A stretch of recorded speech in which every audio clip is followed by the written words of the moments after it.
So yes, there were multiple groups of hominids that left Africa. So essentially, this species called Homo erectus lived in Africa and left Africa and went into places like Europe and Asia where they had their own evolutionary lines. So Homo erectus left and then adapted to their new environments. So in Europe, you got the Neanderthals, in Asia, you got the Denisovans, and then down on the island of Flores, you get like Homo floresiensis, which are all evolved from Homo erectus.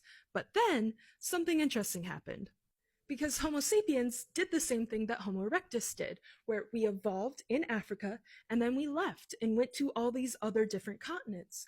And when we went to those other continents, we met up with all those other hominids that were already living there. So when Homo sapiens went to Europe, we met Neanderthals and we bred with them. So while, we aren't the main group of Neanderthals, we didn't evolve from Neanderthals, we did mate with Neanderthals. So there are lots of Europeans who have Neanderthal DNA, but Neanderthals also originally came from Africa. Like their lineage originally came from Africa. So even though we met and mated with them and Denisovans and such, still all of our DNA originally was coming from Africa, if that makes sense. Like, even though there were multiple migrations out of Africa, we still all migrated out of Africa.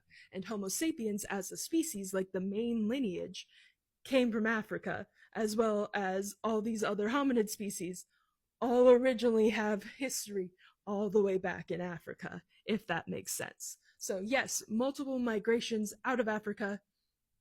There's really no way to argue that we didn't come out of Africa with all of the knowledge that we currently have about human past.